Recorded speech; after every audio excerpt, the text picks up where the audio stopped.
So you are learning Amazon AWS Cloud, but you do not have the mastery on the billing part. Well, that's a misery. Now the billing concepts in Amazon AWS is such a brain teaser and an important part that you must understand, you must master in case you're preparing for the AWS Cloud Practitioner exam or any other exam in Amazon AWS. So let's focus on this key concept today and take some sample practice question to better understand the concept. So let's dive into the very first question for today.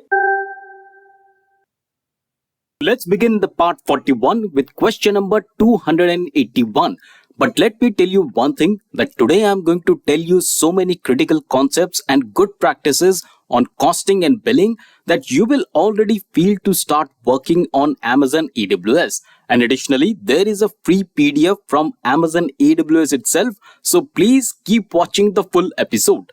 Now let's read the question number 281 that says that which allows companies to track and categorize spending on a detailed level. Your options are option A, cost allocation tags, option B, consolidated billing, option C, AWS budgets, and option D, AWS marketplace. So let me first tell you what exactly is the answer and then we will look at the details of the same. So the correct answer is option A, cost allocation tags. So let me explain the concept of tags in a little bit more details. So basically, tag is a label that you or AWS assigns to the AWS resources, and each of these tags consist of a key and a value pair. And the idea is that for each of your resource, each tag key must be unique and each tag key can have only one value. And you can use the tags to organize your resources and the cost allocation tags to track your AWS cost on a detailed level. And after you activate the cost allocation tags, AWS actually uses all these cost allocation tags to organize your resource cost on your cost allocation report, and it really makes it easier for you to categorize and track your AWS cost. Now let me show you one diagram here. So this diagram, my friends, here you can see that we have some of the resources, we have some tags with the key value pair.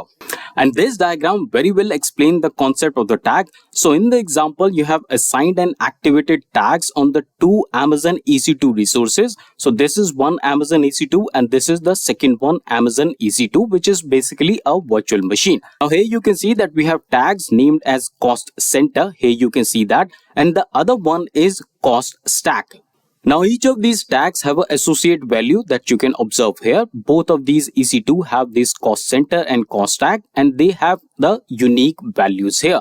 So here you can see that this virtual machine is from the test environment and this virtual machine or EC2 instance is from the production environment. And there is one more important concept hidden in this image. So here you can see that we have marked these tags as user, but this tag is actually marked as AWS. What does that mean? This actually means that you have also activated the AWS generated tags created by, as you can see here, before creating these resources. And the created by tags, it actually tracks who created the resources. So I think that you have already noted that the user defined tags, they are prefixed user and the AWS generated tags are prefixed as AWS. And friends, after you or AWS applies the tags to your AWS resources such as Amazon EC2 instance or Amazon S3 bucket, you activate the tags in the billing and the cost management console, and the AWS generates a cost allocation report as a comma separated value, or you can also say the CSV file, with your usage and cost grouped by your active tag. So let me show you a documentation where you can read all of these and much more. So here you can understand all about organizing and tracking cost using AWS cost allocation tags. A tag, as I already mentioned, is a key value pair. You can assign the values to the tags and assign the tags to various AWS resources. This is an image which I took or borrowed from the AWS documentation only, so you can understand and read more about this image. How can you track the cost? And this is the CSV file that I was just talking about. So based on your tags, the AWS will generate a report which will contain all the cost for all the resources based on the tags categorization. And you know what? There is exactly a similar concept in Microsoft Azure also, that is also called tags. And similar functionality, similar benefits of the tags you can also reap in Microsoft Azure. So that is why, friend, I always say that once you learn any cloud technology, you'll be able to easily transport yourself from one cloud to another because the concepts are very similar. And please do not miss to watch the previous and the next episode of this series. And not only that, we keep on releasing multiple videos on free vouchers, free certification from all the tech giants in the industry, and also the latest and the greatest in the field of generative AI. So moving on with the next question, question number 282, that says which AWS tool assist with estimating cost, and you have to choose 3 correct options. Your options are option A, detailed billing report, option B, cost allocation tags, option C, AWS pricing calculator, option D, AWS total cost of ownership calculator, and option E, cost estimator. So let me give you the correct options. The first one is option B, cost allocation tags. Then we have option C, AWS pricing calculator, and the last one is option D, AWS total cost of ownership or TCO calculator. So starting with the option B, cost allocation tags, I just told you everything about the same in the previous question. So please rewind the video, understand it much more. Now let's move on to the next option, which is AWS pricing calculator. So AWS pricing calculator, my friends, it's a free web-based planning tool that you can use to create cost estimate for your AWS services, and you can use the AWS pricing calculator for the following use cases. So let's understand what are the use cases here. So first of all, we have model your solutions before building them, explore AWS service price points, review the calculation behind your estimates, plan your AWS spend, and find the cost saving opportunities. So let's take this example here. This will make things more clear. So imagine that you are already an AWS customer and you want to add another EC2 instance so that you can handle your weekly spikes. So let's say that you have a weekly spike, maybe on weekends you have more sales. That's why you have a spike in the sales or the traffic. Then you can use the weekly spike information in this AWS pricing calculator for that EC2 instance and the payment options. The AWS pricing calculator, once you put all these inputs, it will allow you to estimate the cost that includes the upfront monthly and annual cost. So that is how you can estimate the cost of various components and various AWS services using the AWS pricing calculator. And then we have this third correct option, that is AWS total cost of ownership. And to better understand the AWS total cost of ownership calculator, this is a free PDF file that you can download. The link is given in the description box for all the documentation, including this PDF file. So here you can understand what is the AWS cloud economics. You can also understand what are the benefits of cloud. So in a very short PDF file, you will be able to understand cloud concepts high level. And then when you scroll down a little bit more, you will reach out to this section here. That will give you an understanding about what exactly is total cost of ownership calculator. And once again, I want to tell you that similar concepts are also existing in other clouds, Microsoft Azure, Google GCP, IBM, everywhere there are very similar concepts. And the idea of TCO is very simple, and it actually is hidden in the name itself, total cost of ownership. So when you are trying to move your solution from on-premises and then you want to go to the cloud services, then this total cost of ownership will really help you understand what are the costs or what is the cost that you will be incurring or spending when you move your solution to the cloud. And that is super important for any organization. So before you take the decision that whether you want to move to the cloud or not, this total cost of ownership will help you and also the higher management understand and take a wise and informed decision. So please go ahead and download this file here. That will give you in a more illustrative way to understand exactly what is total cost of ownership, how you can use it. Wonderful PDF, free of cost. So go ahead and make the most out of it. And with that understanding on various price calculating options, let's move on to the next question. Question number 283, that says which of the following are advantages of AWS consolidated billing? Once again, you have to choose 2 correct options. Let's read the options. Option A, the ability to receive one bill for multiple accounts. Option B, service limits increasing by default in all the accounts. Option C, a fixed discount on monthly bill. Option D, potential volume discounts as usage in all accounts is combined. And option E, the automatic extension of the master accounts AWS support plan to all the accounts. So let me crack the correct options for you. Option A is the first correct option, the ability to receive one bill for multiple accounts. And then we have option D, potential volume discounts as the usage in all the accounts is combined. And with the help of this question and the next one, I will give you a very important concept, that is AWS organization.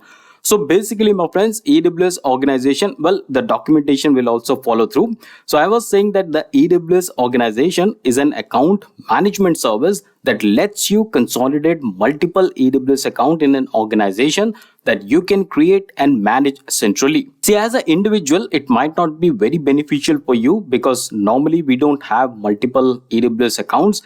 But as an organization, think of it as an organization perspective. The organizations usually have multiple accounts. Now, they always want to have a mechanism using which they can smoothly and centrally manage all the accounts, their costing, their billing.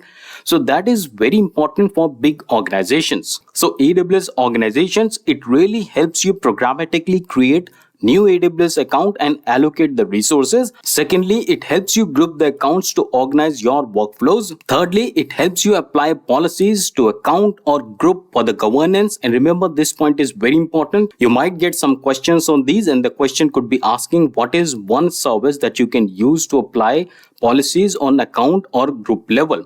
Then fourth benefit of the AWS organization is that it lets you define the central configurations and audit requirements. So please note down all these benefits. There can be separate questions on each of these. Moving on to the next question, question number 284, that says, which service should a customer use to consolidate and centrally manage multiple AWS accounts? Remember, I just mentioned that you can get multiple separate questions on each of the benefits I showcased in the last question. So here is an example of that. Let's read the options. Option A, AWS IAM. Option B, AWS organizations. Option C, AWS schema conversion tool. And option D, AWS config. So I already mentioned in the last question, AWS organizations helps you centrally manage and govern your environment so that you can grow and scale your AWS resources into multiple accounts, and you can manage all these resources costing centrally as an organization. And besides, from the organization perspective, as an administrator also, in case you are trying to work as an AWS administrator, you can create accounts in your organization and invite the existing accounts to join the organization, and this will give you all the benefits that I mentioned in the last question. And one more thing I can add in this question, that these account management and consolidated billing capabilities, it really enables you to better meet the budget, security and compliance needs for your organization or business. So it gives you the control, access, manage compliance, coordinate security mechanisms, including the restricting AWS services. So really wonderful service if you want to consolidate lot of perspective related to cost, control, policies, compliance. AWS organization is the service to go for, and that's exactly the answer of this question. And as for the documentation, this is the documentation. What is AWS organization? You can read all of that which I just mentioned. You will be able to understand, you will be able to see the hierarchy as well, and you can see the features of AWS organization. So everything is given. Of course, the use cases, this part is very important. I would say understand the use cases of the AWS organization. Why would you use it? So everything given in this documentation. Links as usual in the description box. And with that, let's move on to a very interesting question. Question number 285, that says, which compute hosting model should be accounted for the in total cost of ownership or TCO calculator when undertaking a cost analysis that allows the physical isolation for a customer workload? Now, options given are option A, dedicated host, option B, reserved instances, option C, on-demand instances, and option D, no upfront reserved instances. So are you able to guess the correct option? Well, let me tell you, the correct option is option A, dedicated host. So please understand why exactly would you use the dedicated host. I hope you get some idea already by the name itself, dedicated host. What does that mean? Well, the dedicated host is used to launch Amazon EC2 instances on physical servers that are dedicated for your use. That's right, your use. That's why dedicated. So the dedicated host, they really give you additional visibility and control over how the instances are placed on the physical server, and also you can reliably use the same physical server over the time. And as a result, dedicated hosts, they really enable you to use your existing server bound software licenses like the Windows Server and address corporate compliance and regulatory requirements. So friends, I hope you like the Q&A format of this video. You understood the AWS concept. Your feedback is so much valuable. Please provide that, good or bad, both are welcome. And also take advantage of our other Q&A series both on Microsoft Azure and Amazon AWS. We keep on releasing multiple videos on free certification, vouchers, Gen AI, ML, loads of stuff is coming. You can watch all these multiple videos to gain the full access, and also you can take the full advantage of the PDF files with all the question and answers for all the important exam series. And for that, you can email me at connectors@thetechblackboard.com. And that's all for today. I will see you in the next video. Till then, stay fit, keep learning, and thanks for watching.